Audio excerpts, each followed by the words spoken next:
This Saturday, April 23rd, Merrimack Bakehouse will be participating in the Strawberry Pretzel Jello Salad Standoff at the Mall at Robinson in Pittsburgh, Pennsylvania. The event will be in the rotunda at the mall starting at 11:30 a.m., and our friends at Yajagoff Media are hosting it. Each food vendor is paired with a charity or nonprofit to hand out samples of their version of a strawberry pretzel jello salad to people at the mall who will vote on their favorite. The team who receives the most votes will receive a donation of $500 directly to their nonprofit. We chose the Parkinson's Foundation of Western Pennsylvania, so stop by the mall and have one of our strawberry pretzel salad cookies. We're sure they'll be your favorite. For more information about the Strawberry Pretzel Jello Salad Standoff, go to the event page on shoprobinsonmall.com.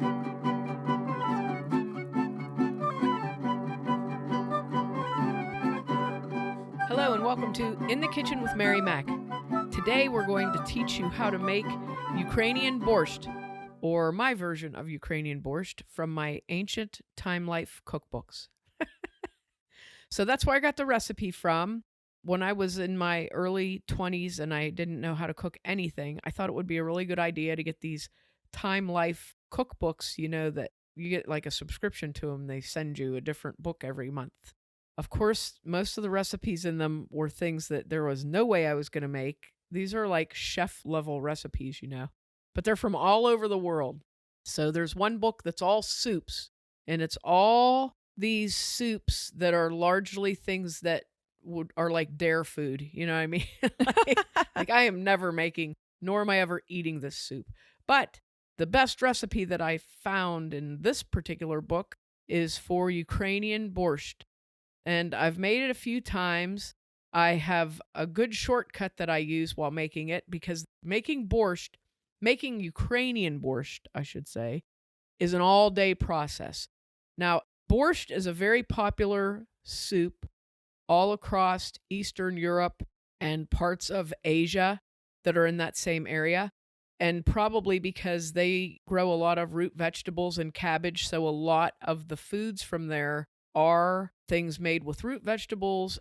And root vegetables also store really well for cold climates, so they're the perfect thing. And then cabbage, a lot of cabbage. So everybody has their own variation of borscht. I have a Polish cookbook at home that has around 6 borscht recipes in, and they're all just a little tiny bit different. But typically, all borscht has one thing in common. It has beets as a base to the soup. If you're not a beet eater, or you're not familiar with beets, they are a round, dark red root vegetable. You can eat the leaves of them fried. They're really good fried with ham or bacon or something like that. You can eat the leaves of them, and then the root itself gets a big round ball that you eat that's like I don't want to say it's like anything. It's sort of like a bright red turnip, but then maybe you don't know what a turnip is. I don't know where to go with this. It's just about the size of a tennis ball usually. That's a large size beet. Typically, if you get canned beets, they're probably the size of a golf ball. We like a particular brand of canned beet that's called Aunt Nell's. They come in a glass jar. They are fantastic. And after I discovered Aunt Nell's jarred beets, I quit canning beets, because canning beets is a very messy and long process, even though beets are delicious and I really love them. I used to grow them and I used to can them. And I can tell you that once I found Aunt Nell, I said, forget that. I'm never doing that again. We eat beets fairly often. And this recipe I have adapted to use the canned beets in, just because it's getting hard now to find beets in the grocery store. It's very rare. If they are there, they're there for a very short period of time. It's hard to find them in a farmer's market unless you get a farmer that grows a lot of specialty vegetables. Beets are not a popular thing that people grow. And I mean, in my husband's family, like everybody grew them. So, it was funny that they always had them, and a lot of people never even saw them before. So when I give you the recipe, I'm going to give you that my little twist to it, rather than using the actual fresh beets in it. Now, Ukrainian borscht is like a meal soup. It's a main dish soup that you would have as your meal, like a stew or something like that. Typically, most of the borscht recipes that you will find are either like an appetizer soup or a cold soup, like a salad soup. Okay. There is a Polish version. I know there are others, but I know the Polish version that is a cold soup, and it's basically the beets and cabbage just in the beet broth itself. And it's actually it's beets are sweet, okay? So it sounds really weird, but beet soup cold, you put a dollop of sour cream on it, and it's actually good. It's not a bad thing. It sounds odd, but that's what people ate in the summertime, when it was cold for your meal. So it's also still used as sort of like a starter to your meal, that kind of thing. And it can also be types of beet soup that are just beets and cabbage, and possibly onion in there, are also like a starter course for a meal. But the Ukrainian version of borscht is a very rich, complex dish that is it has so much flavor to it. It has a lot going on, and it's very hearty. So it's considered a main dish soup. Typically, you would have with your borscht, with this type of borscht, you would have pierogies on the side, which pierogies can have so many different fillings in them. Probably a potato pierogi would be my go-to for with borscht. You can have sweet cabbage pierogies would also be good with it. Some people use the meat-filled pierogies also. Sometimes for borscht, they take the meat that you use to make the broth and they actually slice it and serve that alongside of the soup, as well as the meat that goes into the soup. So there's a lot of things that happen. There's sausages that are often served with it. Sour cream can also be served with this borscht as like a little dollop of it on the top. It's a showpiece dish, I would say. It's a very good soup if you like a good meaty type of a stew like that, but it has the sweet and sour flavor to it that's very different that you get with the beets. So I'm going to give you the recipe in two parts. First, we're going to talk about building the stock, and then we're going to talk about actually composing the soup. The stock is very important to Ukrainian borscht, and it does take some preparation. And like I should say this now, that this is an all-day affair, okay? So this is a thing you do like if the weather's horrible and you're going to be staying home all day or something like that, or if you have a really large crock pot, which is what I did. I cheated a little bit, but that works great too.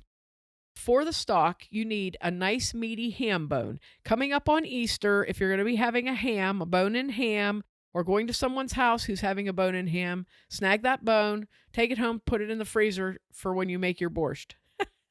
That's what I always do. If we're having a ham for something, I'll save the bone and put it in a Ziploc bag and put it in the freezer. So then when I'm going to make borscht, or if I'm going to make ham and beans or something like that, I have it. Okay? If the bone is not very meaty, or if you decide you want to use a ham hock or a ham shank, you can do that too. Ham hocks anymore are almost as expensive as a little teeny ham, for goodness sakes. If you want to use a ham hock or a ham shank just to get that nice smoky flavor, you can do that. There's usually not very much meat on those though. So I would get like a 1/2 to 1 pound ham slice that you can cube up to put into the soup. So you need that. You need one really nice meaty beef soup bone. I had 2 real nice meaty beef soup bones that I used when I made my broth, and I didn't have to use any extra beef. I had enough on the bones to get that. Or you can also use about a 1.5 pound bone-in chuck roast, and then you have lots of beef to go into your soup. You're going to bring these meats to a boil and simmer them. So that's how the meat will be cooked, but it actually turns out to be very flavorful. So, if you're thinking, oh, that's a waste, it's really not, especially if you get one of those odd chuck roasts that's mostly bone, which that you always end up getting those if you buy a side or a quarter of beef or something. You always get one of those in there. So that works really well. You need 2.5 to 3 quarts of water. You need 2 large onions quartered, 1 bay leaf, and a teaspoon of salt and 1/2 teaspoon of pepper. So what you're going to do is you're going to put all the ingredients into a large pot or a 6-quart Dutch oven or a 6-quart crock pot or whatever. But if you're going to use a pot, you need a nice big pot. Dutch oven works also because you could also get this to a boil on the stovetop and then put it into the oven. So put all your things in there. Don't take any fat off your meat or anything. You want this is going to be a very rich broth. So put all of your meat items, your onions, your Dutch oven, salt and pepper into your pot with your water. Bring it to a boil. When it comes to a boil, you'll get some foam that comes up from the meat. Skim off that foam and clean the top of your broth off good, and then reduce the heat, cover, and let it simmer for like 2 to 3 hours. So what I did the similar thing here. I put mine in a crock pot. I put everything in a crock pot. I put it on high, and I let it cook for the entire day that I was at work, which ends up being like 9 hours. So I set it all up in the morning, put everything in, and let it go all day. So you want to get that to a boil, cook 2 to 3 hours till your meat's tender coming off the bone. You can tell your broth is nice and brothy. You can actually let it cook longer if you want to, whatever you want. Let it cool, take it off the heat and let it cool so you can work with it. And I usually let it cool for like an hour because you do not want to mess around with this when it's real hot. Lift your soup bones out and your meat using a straining spoon and just get all that meat and all the bones and everything, as much as you can get out, and lift that out and put it into a large bowl to let it finish cooling so you can work with it. And then you're going to strain your broth into a clean pot, and then we're going to go to step 2. So once your broth is strained, you can throw away the onion and the bay leaf out of it and stuff. You want to let your meat cool so you can cover that and let it cool while you're doing the rest of it.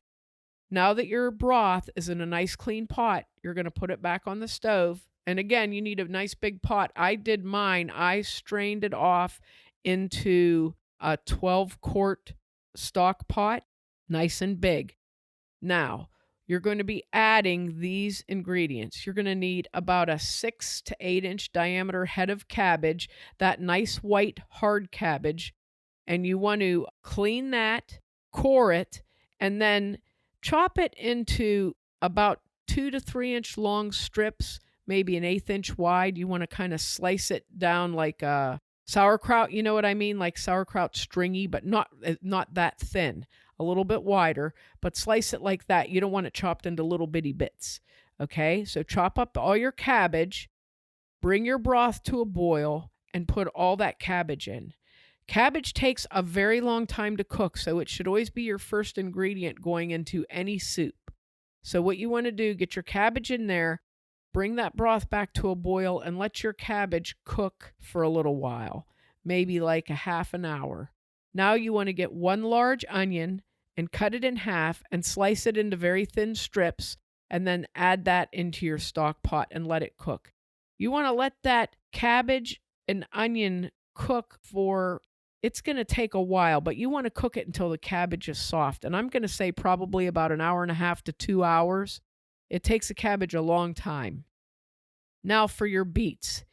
2 16-ounce jars of good quality sliced beets. Sliced beets are way easier to work with than whole beets because whole beets will jump right out of your hand when you're trying to cut them.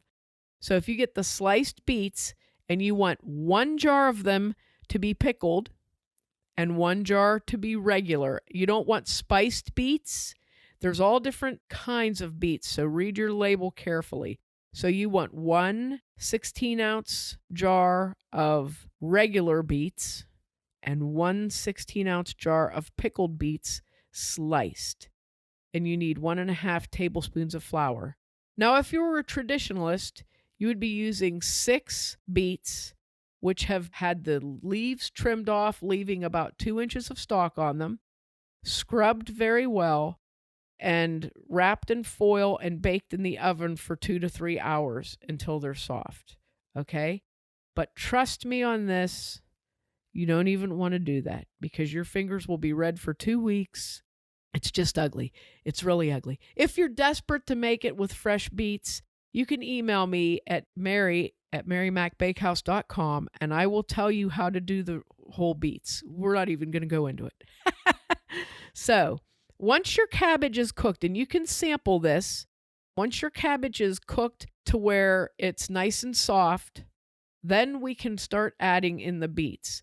So that's going to be, it might take, depending on the cabbage, depending on the time of year, it can take your cabbage a good while to cook. So test it, maybe every half hour, and it'll be almost clear in the broth, and it will be very, very limp when you take it out. And when you bite into it, it won't have any crunch.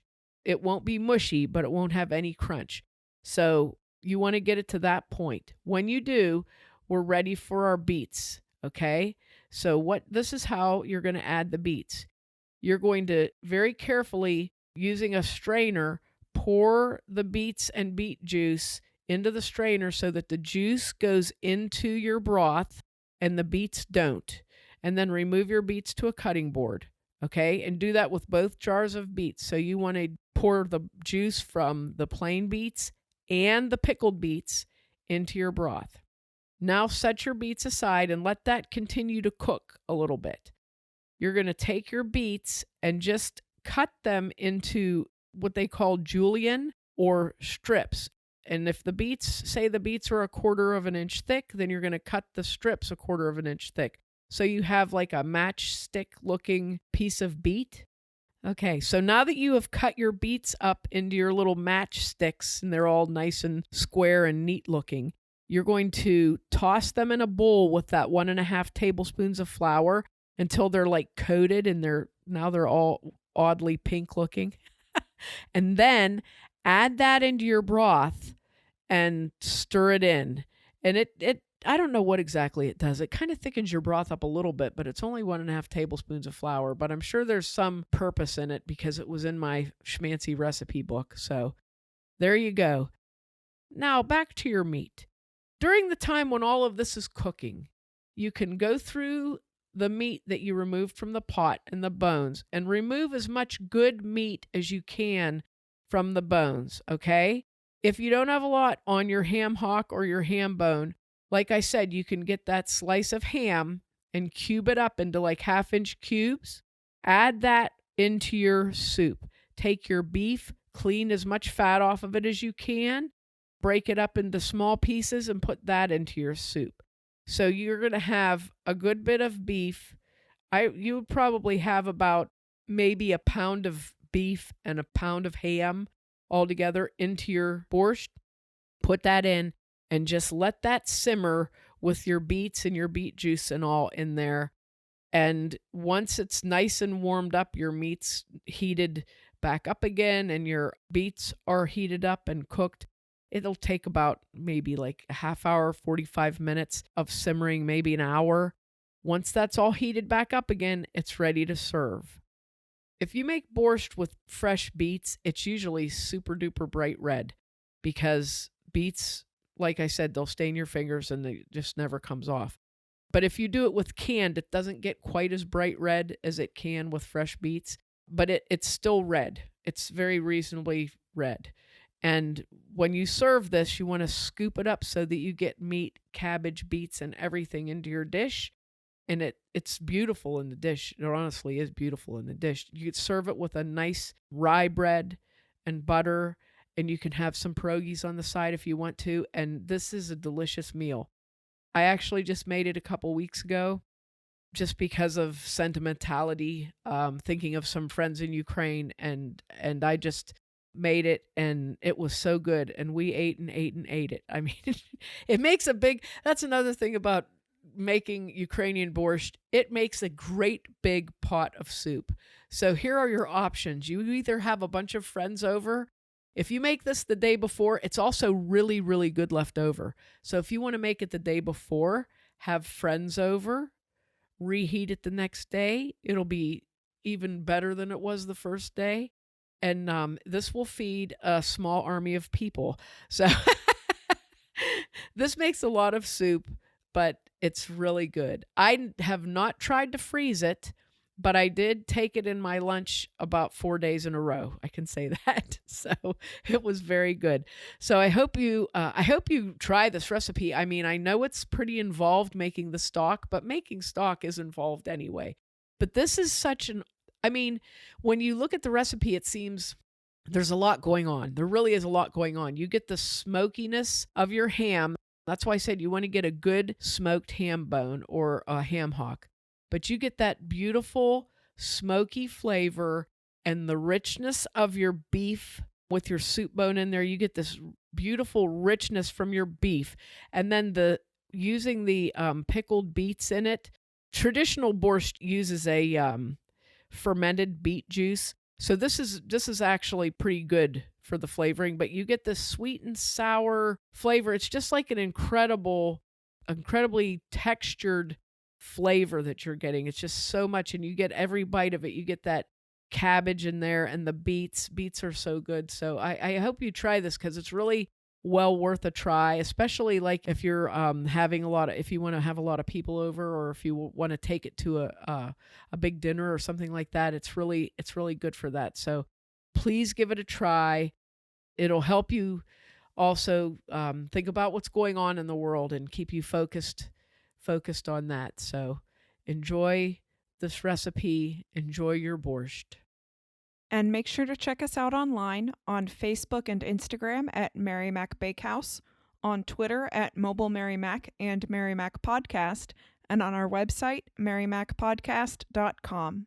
Thanks a lot for listening if you did, and if you didn't, too bad for you.